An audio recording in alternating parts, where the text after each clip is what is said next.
हरि ओम तत्सत। अध्यात्म रामायण उत्तरकांड तृतीय सर्ग। वाली और सुग्रीव का पूर्व चरित तथा रावण सनत कुमार संवाद।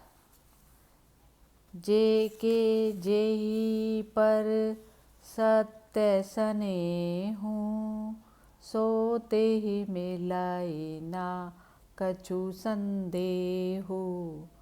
जिसको जिस चीज़ से सच्चा प्रेम होता है उसे वह चीज़ अवश्य मिल जाती है।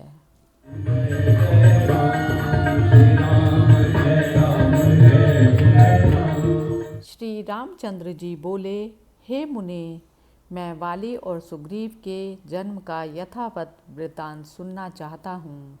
मैंने सुना है कि ये इंद्र और सूर्य ही वानर रूप से उत्पन्न हुए थे। अगस्त्य मुनि बोले, हे राम, मेरु पर्वत के मणि के समान प्रकाशमान सुवर्णमय मध्य शिखर पर ब्रह्मा जी की 100 योजन विस्तार वाली सभा है। उसमें चतुर्मुख ब्रह्मा जी किसी समय ध्यानस्थ हुए बैठे थे। उस समय उनके नेत्रों से बहुत से दिव्य आनंद अश्रु गिरे। उन्हें अपने हाथ में लेकर ब्रह्मा जी ने कुछ चिंतन कर पृथ्वी पर डाल दिया। पृथ्वी पर गिरते ही उनसे एक बहुत बड़ा वानर उत्पन्न हुआ। उससे ब्रह्मा जी ने कहा, वत्स, तू कुछ समय यहाँ मेरे पास इस सर्व शोभा संपन्न स्थान में रह, इससे तेरा कल्याण होगा। ब्रह्मा जी ने इस प्रकार कहने पर वह वानर श्रेष्ठ वहीं रहने लगा। इस प्रकार बहुत समय बीत जाने पर एक दिन उस परम बुद्धिमान ऋक्षराज ने फल मूल आदि के लिए घूमते घूमते एक दिव्य जलपूर्ण और रत्न जड़ित शिलाओं से सुशोभित बावड़ी देखी। जब वह वहाँ पानी पीने के लिए गया तो उसने जल में एक छाया में वानर देखा। उसे अपना प्रतिद्वंदी वानर समझकर वह जल में कूद पड़ा, किंतु वहाँ कोई भी वानर न मिलने पर वह तुरंत ही उछलकर बाहर निकल आया और अपने को एक अति सुंदर रमणी के रूप में देखकर बहुत ही चकित हुआ। उस समय देवराज इंद्र मध्याह्न काल में ब्रह्मा जी की पूजा करके लौट रहे थे। उस परम सुंदरी स्त्री को देखकर वे कामदेव के बाणों से बिंध गए और उनका उत्तम वीर्य स्खलित हो गया। वह वीर्य उस स्त्री को प्राप्त न होकर उसके बालों को छूता हुआ पृथ्वी पर गिर पड़ा। उससे इंद्र के समान पराक्रमी वाली का जन्म हुआ। देवराज इंद्र उसे एक सुवर्णमयी माला देकर स्वर्गलोक को लौट चले। उसी समय वहाँ सूर्यदेव भी आए। उस सुंदरी को देखकर वे कामवश हो गए तथा उसकी ग्रीवा पर अपना उग्र वीर्य छोड़ा। उससे उसी समय एक बहुत बड़े शरीर वाला वानर उत्पन्न हुआ।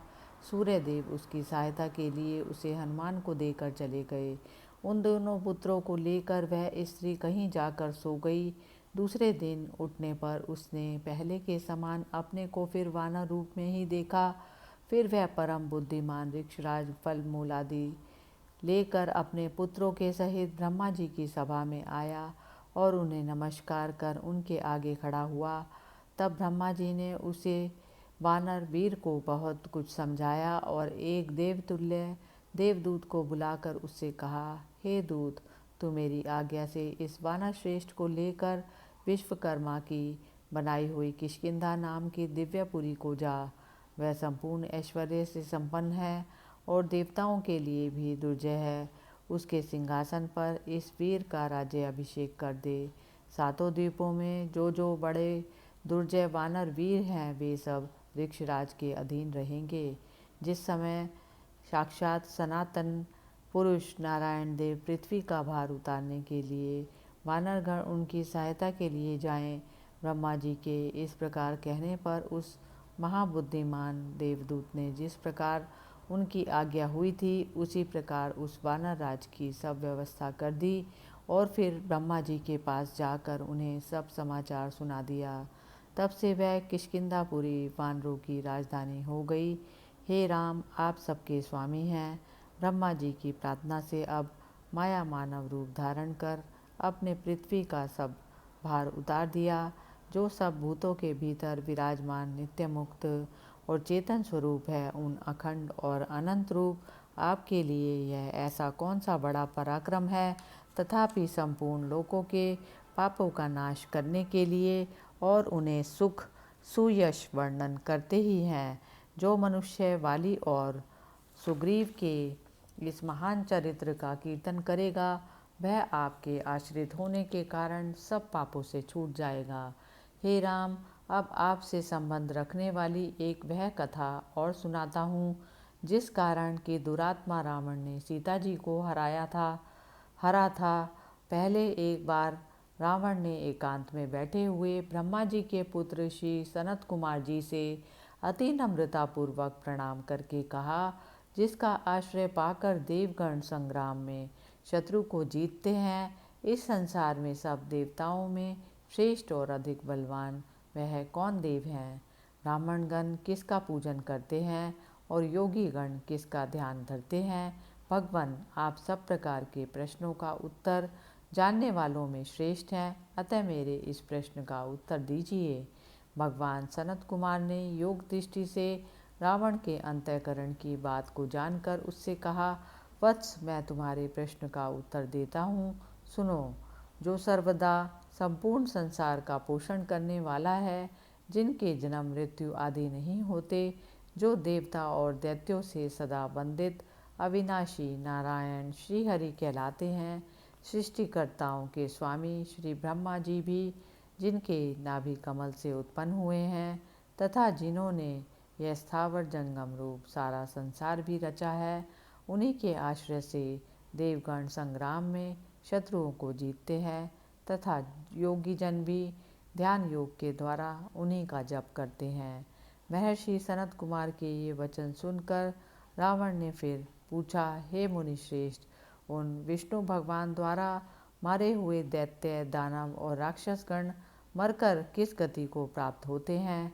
तब मुनिवर सनत कुमार ने राक्षस राज रावण से कहा, अन्य साधारण देवताओं के हाथ से मरकर तो वे अति उत्तम स्वर्गलोक को ही जाते हैं और अपना भोग क्षीण होने पर वहाँ से गिरकर फिर भूलोक में उत्पन्न होते हैं। फिर पूर्व जन्मों में किए हुए अपने पाप पुण्यों के अनुसार जन्मते मरते रहते हैं, किंतु जो भगवान विष्णु के हाथ से मारे जाते हैं वे तो विष्णु पद ही प्राप्त कर लेते हैं। श्री सनत कुमार जी के मुख से ये बातें सुनकर रावण मन ही मन अति प्रसन्न हुआ और वह सोचने लगा कि मैं श्रीहरि के साथ अवश्य युद्ध करूँगा। मुनिवर ने रावण के चित्त की बात जानकर कहा, वत्स, इसमें संदेह नहीं, तेरी इच्छा अवश्य सफल होगी। हे दशानन, अभी चैन से रह, कुछ काल और प्रतीक्षा कर। हे महाबाहो रघुनाथ जी, रावण से ऐसा कह।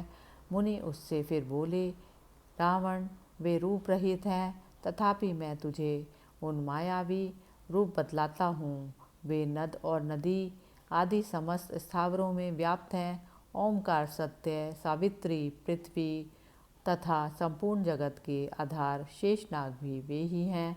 संपूर्ण देवगण, समुद्र, काल, सूर्य, चंद्रमा, सूर्योदय, दिन रात्रि, यम, वायु, अग्नि, इंद्र, मृत्यु, मेघ, वसुगण, ब्रह्मा और रुद्र आदि और भी जितने देव या दानव हैं, वे सब भी उन्हीं के ही रूप हैं। संपूर्ण विश्व को रचने वाले वे सनातन विष्णु भगवान निर्विकार होकर भी अपनी माया के आश्रय से नाना प्रकार की लीलाएं करते हैं। वे विद्युत होकर चमकते हैं, अग्नि होकर प्रज्वलित होते हैं, विष्णु रूप से रक्षा करते हैं और रुद्र रूप से सबका भक्षण करते हैं। यह स्थावर जंगम संपूर्ण तिलों की एकमात्र उन्हीं से व्याप्त है। वे नीलकमल दल के समान श्याम वर्ण और बिजली की सी भी आभा वाले पीताम्बर धारण किए हुए हैं तथा अपने वाम भाग में बैठी हुई शुद्ध सुवर्ण की सी कांति वाली कभी नष्ट न होने वाली भगवती लक्ष्मी जी की ओर निहारते हुए उन्हें आलिंगन किए विराजमान हैं। वे किसी भी देव, दानव, नाग के द्वारा नहीं देखे जा सकते। जिस पर उनकी प्रसन्नता होती है वही उनका दर्शन कर सकता है। यज्ञ, तप, दान, अध्ययन अथवा और किसी भी उपाय से भगवान नहीं देखे जा सकते। जो उनके भक्त हैं, जिनके प्राण और मन उन्हीं में लगे हैं तथा वेदांत विचार से जिनकी दृष्टि मलहीन हो गई है, उन निष्पाप महात्माओं को ही भगवान विष्णु के दर्शन हो सकते हैं। अब यदि तुझे भी उन परमेश्वर के दर्शनों की इच्छा है तो सुन। वे देवादिदेव श्री हरि त्रेता युग में देव और मनुष्यों के कल्याण के लिए राजवेश से इक्ष्वाकु के वंश में दशरथ जी के पुत्र महावीर और पराक्रमी भगवान राम होकर अवतीर्ण होंगे। वे परम धार्मिक रघुनाथ जी पिताजी की आज्ञा से अपने भाई लक्ष्मण और अपनी स्त्री जगत जननी माया के सहित दंडक वन में विचरेंगे। हे रावण, इस प्रकार यह सारा तत्व मैंने तुझे विस्तार से सुना दिया। अब तू लक्ष्मी जी सहित भगवान राम का सदा भक्तिपूर्वक भजन कर। अगस्त्य जी बोले, हे राम, यह सुनकर राक्षस राज रावण ने कुछ देर सोच विचार करने के अनंतर आपके साथ विरोध करना निश्चित किया और ऐसा निश्चय कर वह मन ही मन बड़ा प्रसन्न हुआ। वह युद्ध की इच्छा से संपूर्ण लोकों में घूमने लगा।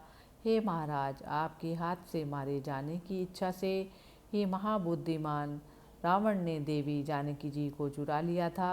जो पुरुष इस कथा को सुने या पढ़ेगा अथवा सुनने की इच्छा वाले सदा सुनाएगा, वह दीर्घ आयु, आरोग्य, अनंत सुख, इच्छित लाभ और अक्षय धन को प्राप्त करेगा। इति श्रीमद् अध्यात्म रामायणे उमा महेश्वर संवादे उत्तरकांडे तृतीय सर्गे समाप्तः। हरि ओम तत्सत्।